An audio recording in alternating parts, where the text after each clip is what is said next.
Shotguns, freedom, more shotguns, team killing, and space America. These are all words that describe the new conglomerate. The new conglomerate are a group of rowdy rebels fighting for freedom, or at least I think that's what they're trying to say. Their southern accents make it very difficult to understand them. They can be identified by their blue armor with yellow trim, cowboy hats, and an aesthetic look of what people in the 90s thought the future would look like. Before that whole wormhole, teleportee trapped in a strange part of the galaxy with no hope of ever returning to Earth kerfuffle went down, the new conglomerate was basically a league of super evil for wealthy business owners. The new conglomerate worked with the Terran Republic to rebuild all the shit they blew up back on Earth, and this trend continued all the way over to Araxis. However, the Terran Republic, in typical TR fashion, slowly began stripping the workers of the new conglomerate of their basic human rights. First, they took away the little things, like the access to clean water and proper amounts of food,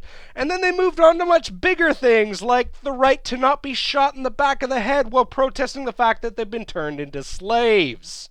With the workers of the new conglomerate pissed about the fact that the TR have turned them into their bitches, and the head of the new conglomerate pissed about the fact that their bitches have been killed by the Terran Republic, they began to rebel against the TR with the funding of their corporate backers. Jump forward a few hundred years and the new conglomerate are a fighting force that stands for honor and freedom over the oppressive Terran Republic. However, on the inside, they're a bought and paid for corporate army that pretty much exists today for the sole reason of protecting corporate interests. An army of freedom going to war over the purpose of mega corporations. Where have I heard this story before?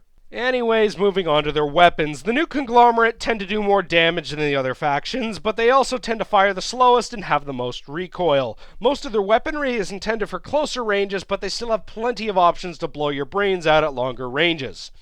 With weapons that deal 143, 167, and 200 damage available to just about every class, a lot of the weapons tend to feel much different than one another, even though some of them tend to overlap each other in terms of the role it plays. It's because of these varying damage models that the new conglomerate has, it makes it, at least in my opinion, the funnest arsenal of weapons to play with. Moving on to their faction-specific aircraft, the Reaver. Although it's slower than all the other factions' aircraft, its afterburner is much stronger and faster, and it also has the highest amount of vertical thrust. Sticking with the hard-hitting weapons theme, the Reaver's weapons do more damage and do perform a bit better close-up than the other factions. Its anti-infantry nose gun, the Air Hammer, is a flying shotgun, and I know what you're thinking right now. It sounds useless and stupid as hell, and you would be 100% correct. It's terrible. Moving on. Finally is the Vanguard, the new conglomerate's main battle tank. It has the highest armor values on the left, right, and top side of the tank, but is equally as durable as the Mag Rider and the Prowler from every other direction. Or at least I think that's correct. It's kind of hard to tell because the wiki hasn't been updated in fucking ages!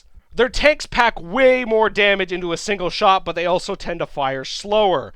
The Vanguard's special ability is an overshield that can be activated for a short period of time that can absorb huge amounts of damage. So much damage that I have come to the conclusion that the matter that the overshield is made of is the same material that 10-year-olds conjure up when they surround themselves by an everything-proof shield. So there you have it, the new conglomerate, a bought and paid for corporate army.